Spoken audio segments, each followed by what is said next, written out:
Hello, hello, my friends. AmyR here with Prairie Paper and Ink. Welcome back to my face, my card making space. And my card for this week's Color Throwdown Challenge. For those that are new, Color Throwdown Challenge is just a weekly challenge that a group of us do just for fun. Anyone can play along. I will link to the challenge in my blog post that's linked directly below the video. If you want to go check it out, get inspiration, that sort of a thing. I love doing it because a lot of times it makes me think outside the box, work with a color combo that I never would work with or come up with on my own. And for today's challenge, I took the inspiration photo pretty literally and picked out several oldie but goodie favorite wafer dies of mine. And we're going to do some simple ink blending, adding a bit of splatter, of course, all the things. And again, like always, everything I used will also be listed and linked in the description box below the video. My links are affiliate links. That just means that if you click on one of my links, end up placing an order, I get a little kickback from that at no extra cost to you. And that's it. Let's get into making this card. So I'm combining a few of my favorite die sets. Main one being the Little Sunflower Bloom wafer die, which I've used in previous videos, along with the etched layer daisy stem, which I've used in a bajillion videos. But I'm only using the stem for this card. And then the Privet branch wafer dies, among others, which I'll get to. So the first thing I did was I die cut my smooth white cardstock with the wafer dies. And I'm just working on the Little Sunflower Bloom right now. And I did this multiple times because I was like, couple on the front. And then, of course, you always need something on the inside of the card. So I stuck my die cuts to one of my Altenew sticky grip mats to hold my die cuts in place so I can get some ink on them. And I'm using Pawsitively saturated inks and some small blending brushes. And for the little blooms, I started with Zest, literally just slapped that on. Didn't do it evenly on purpose because then you'll get some lighter areas and some darker areas. And then I went in with Honey, a darker shade of yellow, and kept that more towards, like the base of the petals. And again, just slapping that on because these will just smooth out and blend as they dry. One of my favorite aspects of these inks. And then for the centers, I did Cappuccino ink and just swirled that on there. And then I'm going to go in with MOCHA and keep that again more around like the perimeters to get that sort of lighter area in the center. And then of course I'm going to add splatter. Always. I'm using distress watercolor pencils for my splatter. I'm just going to take this whole little panel, stick it in my splat box. I have my watercolor pencils in a palette. I will post a link to the video I did last year, whenever it was, when the watercolor pencils came out and me making this palette. So I show step by step, etc. So that'll be at the end of this video for those that may have missed it, because I always get asked when I show this, and yeah, I'll post a link to that. So I love using them for a splatter. They just work, and having the little palette, it's like I've just got this nice little plethora of colors right in front of me. So all I did was take my little fan brush, I dip it in water, and then I swirl it in the color, pick up the color, splatter it onto these die cut pieces. And it's subtle because these die cuts, are kind of smaller, like the petals themselves, because obviously they're going to get covered up by the flower centers. But it just adds that little extra something. And you could do splatter with inks, you could use paints, like so many different things. Just personal preference, use what you got, that's fine. But yeah, every time I pull out the watercolor pencils and to do specifically this, I don't know, it just creates a really nice splatter.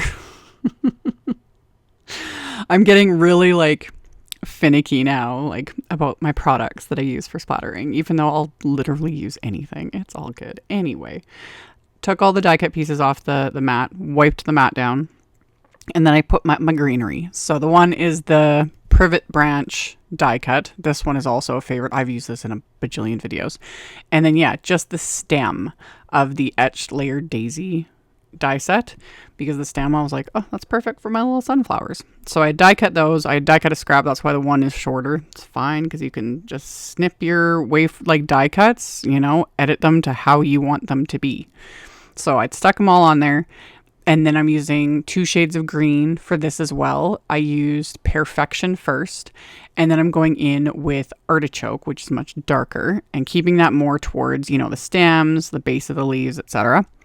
And same thing. These will just naturally smooth out and soften and dry back. And I'm, of course, going to add splatter to these too, because, you know, you can't leave these out now that all the other elements have splatter on them. So, same thing. Stuck that in my splat box. And then used one of the green shades from the palette. I don't have my palette labeled because people have asked me that too. When I made this, I just put them in whatever order looked right to me. And technically rainbow order for the most part. But yeah, never bothered to label it because for the most part, I just know the colors with the distress line on site. But yeah, this was also made when there was only 3 sets of distress watercolor pencils. Now we have all of them. Still a work in progress for me making new palettes. I'll get them done eventually in the next year or 2. But yeah, splattered the greenery pieces, let everything dry, which didn't take very long. And then very easy to assemble. The sunflowers, you could just have one die cut, but I like layering 2 of them together because you get more fullness of the petals and it just looks really cute in my opinion. So that's what I did. I layered 2 of them together and then adhered the little center, and right there, how can you not love sunflowers? I think they just make me happy. So I'm glad I pulled out this little die set again because I haven't used it in a bit and it's really cute.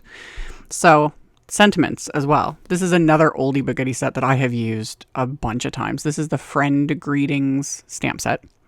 And I had a scrap of brown cardstock and I put my anti-static powder tool on that and I stamped the sentiment with clear embossing ink, and I pressed a little too hard, which I noticed when I poured the embossing powder over it, because before I even melted the embossing powder, I was like, I'm having a hard time reading this. So I just did it again using a little bit of a lighter hand. I've talked about this a lot. I am very heavy-handed. It is a work in progress too, to just lighten up a little bit on like the stamp pressure, etc. So I did it a second time, stamped it, coated it with the detail white embossing powder, melted it with my heat tool, let that cool off, used my microfiber cloth to remove that excess anti-static powder. And then to die cut my little sentiment, I'm using one of the sentiment label wafer dies. Tape that in place with some washi tape so it doesn't shift when I run it through the die cut machine. And then after I die cut it, I also die cut a circle of white cardstock. And then I ran that white cardstock, the circle of white cardstock, through my die cut machine with the Pinpoint circle background wafer die. This one is newer and I've used it in a previous video or 2. So it gives it all that like pierce detail, which I love.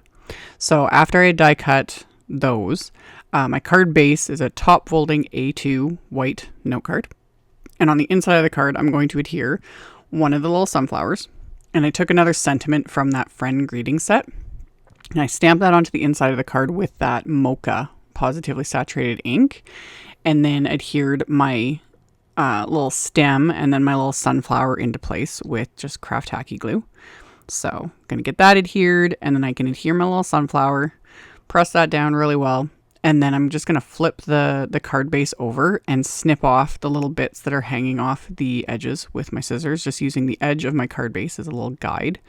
So get all those little pieces snipped off. And then on the front of the card, I'm going to adhere that circle that I had die cut and used the Pinpoint circle background on. So add adhesive to that. Off camera, I just stuck something heavy on top of this to really hold it down and let the glue dry. And then same thing, flipped it over, trimmed off the bit that was hanging over with my scissors. Once I've got that out of the way, I can then start adhering my greenery. So I kind of figured out how I wanted to place everything. And then same thing, added little dabs of craft tacky glue, press that onto the card front. And then I've got my little stems for my little sunflower. So I'll get that adhered, get the privet branch adhered first. Then my little stems, kind of figured out how I wanted my little sunflowers to be. And this is what I talk about with like editing your die cuts, because I'm going to snip off even more of the stem of this little shorter one and then adhere that into place. And then I can tuck in the second stem. Same thing, just adhering all of it with the craft tacky glue. And then I can adhere my little sunflowers and then same thing. Flip this over and just snip off the little bits that are hanging off the bottom of the card. And then of course I'm going to add baker's twine. Because not only am I obsessed with splatter and add splatter to nearly every card, but I've been like on a baker's twine kick for I don't even know how long again. It just works. It's a cute little, you know, extra. So grab some yellow and white baker's twine from my stash, wrap that around the card front, and then as always, reverse tweezers. I start my knot. I use my reverse tweezers to hold that in place so I can sit here and fiddle and make my little bow. Don't pull anything tight till I'm kind of happy with where everything is and how it's sitting. And then I pull it tight, remove the tweezers, pull it tight again, fiddle with it a little bit more. Once I'm happy with it, I can trim off the excess. And then for the little sentiment, I'm going to trim down and stick some little foam squares on the one side of it because it's going to overlap all of those die cuts, so to keep things a little more even. So got those into place, and then I'll add a little bit of glue to the other end there. Get that into place. And then as my final little bit of embellishment, I have these sepia heart baubles from Trinity Stamps. These were part of one of their newer releases, and I ordered all the colors because I was like, these are so cute. And they're little hearts and they're shiny, and you know, again, I've talked about this. I'm a magpie. I was like, ooh, shiny, must own. Did I need them? No, I have like a bajillion different embellishments, but these were cute. And they worked. They worked so good. So stuck a few of those onto the card front and adhered them just with little dabs of craft tacky glue. And that finished off this card. So again, this is kind of clean and simple. Several die cuts, got some layers going on, but my version of clean and simple anyway. And like I mentioned in the intro, I'll have links to all the things in the description box below the video. So I'll have the link to the color throwdown challenge, all the supplies, etc. Just expand the description box directly below, and all of that will be there for anyone who's interested. And yeah, that's it. Thank you so much to my amazing Patreon supporters. For anyone that might be interested in supporting me over on Patreon, the link to that is in the description box below the video.